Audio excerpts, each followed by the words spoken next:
Humanitarian intervention, जिसे हिंदी में हम मानवीय हस्तक्षेप कहते हैं।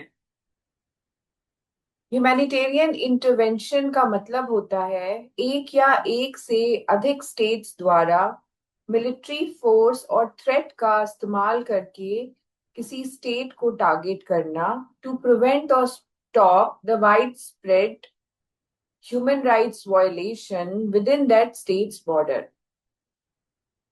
इसका मतलब होता है ह्यूमैनिटेरियन इंटरवेंशन एक या एक से अधिक स्टेट्स जब मिलिट्री फोर्स और थ्रेट का यूज करके किसी टारगेटेड स्टेट में इंटरवेंशन करते हैं बिना टारगेटेड स्टेट की इजाजत लिए, विदाउट द कंसेंट, वहां पे हो रहे ह्यूमन राइट वायलेशन को रोकने के लिए। और वो जो ह्यूमन राइट वायलेशन है वो कहाँ हो रहा है? With in the borders of state, the targeted state, right.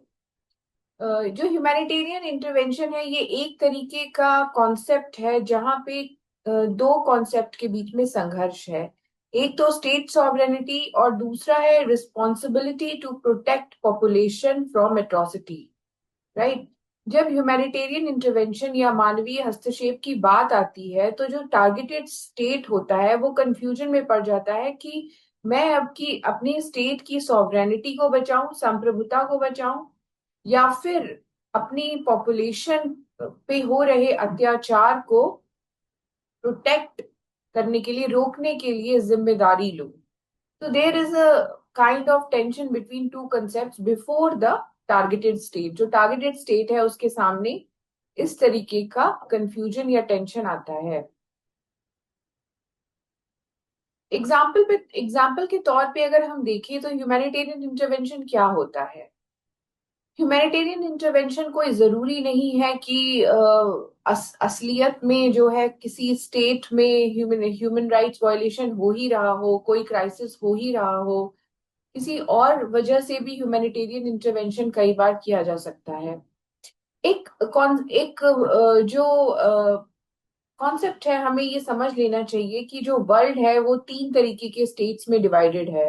एक तो डेवलप्ड स्टेट, डेवलपिंग स्टेट और अंडर डेवलप्ड स्टेट। तो जो फर्स्ट वर्ल्ड कंट्रीज हैं, जैसे यूएस हो गया, यूएसएसआर हो गया, फ्रांस, ब्रिटेन, जर्मनी, ये सब फर्स्ट वर्ल्ड कंट्री हैं। और जो फर्स्ट वर्ल्ड कंट्री है वो डेवलप्ड कंट्री है और ये बहुत ही पावरफुल कंट्री है।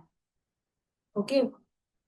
तो जनरली होता क्या है, जो डेवलप्ड कंट्रीज होती हैं वो डेवलपिंग या अंडर डेवलप्ड कंट्रीज के ऊपर कंट्रोल करने के लिए, वहां के रिसोर्सेज पे कंट्रोल करने के लिए कई बार ह्यूमैनिटेरियन इंटरवेंशन का सहारा लेते हैं।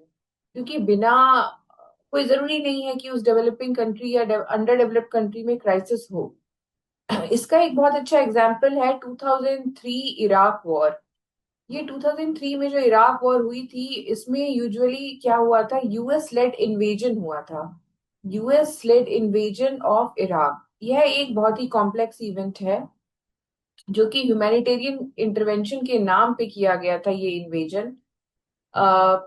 पर कुछ सबका अलग अलग कहना है। कुछ लोग कहते हैं कि यूनाइटेड स्टेट्स ऑफ अमेरिका का कुछ और इंटेंशन था जिसकी वजह से उसने इन्वेजन किया या इंटरवेंशन किया, राइट। एक तो ये रीजन यूएसए देता है, मतलब कहा जाता है। यूएस ने तो खैर ह्यूमैनिटेरियन इंटरवेंशन कहा, लेकिन जो क्रिटिक है वो अलग अलग अलग अलग जो है अपना जो है व्यू पॉइंट देते हैं। तो ये भी कहा जाता है कई बार कि जियो पॉलिटिकल इम्प्लीकेशंस है इसके, क्योंकि इराक के पास ऑयल रिसोर्सेज हैं। इसलिए कुछ यूएस ने कहा था कि सद्दाम हुसैन की रिजीम बहुत ब्रूटल है, वहां पे वेपन्स ऑफ मास डिस्ट्रक्शन है, इसलिए जो है हम ह्यूमैनिटेरियन क्राइसिस कर रहे हैं। तो इराक में जो है बहुत तबाही हुई, बॉम्ब गिराए गए, हजारों की संख्या में लोगों को मारा गया। मतलब मारा क्या गया, that was not intentional, but war के चलते ये सब हुआ। जो आर्ग्यूमेंट है वो ह्यूमैनिटेरियन इंटरवेंशन के फेवर में, जो आर्ग्यूमेंट हैं वो जो यूएस ने रखे थे यूनाइटेड नेशंस के सामने, वो ये थे कि removal of Saddam Hussain regime. तो वो यूएस कहता है कि सद्दाम हुसैन की रिजीम जो है बहुत ही ब्रूटल है, बहुत रिप्रेसिव है, राइट, जिसकी वजह से वहां के लोग जो है डरे हुए हैं।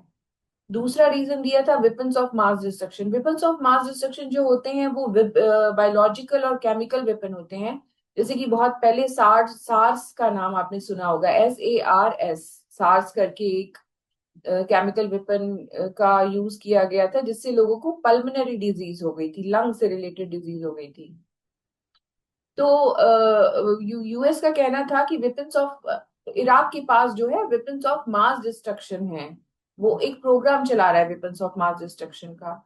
और एक और रीजन दिया गया था और इसके चलते वहां पे जो है ह्यूमैनिटेरियन क्राइसिस हो गई है, सद्दाम हुसैन की रिजीम की वजह से और वेपन्स ऑफ मास डिस्ट्रक्शन की वजह से।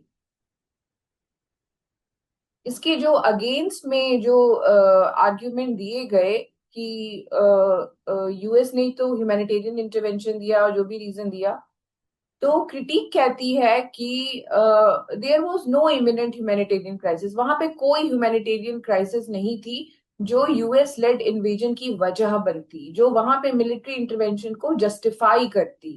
राइट, कोई पोटेंशियल हार्म नहीं था।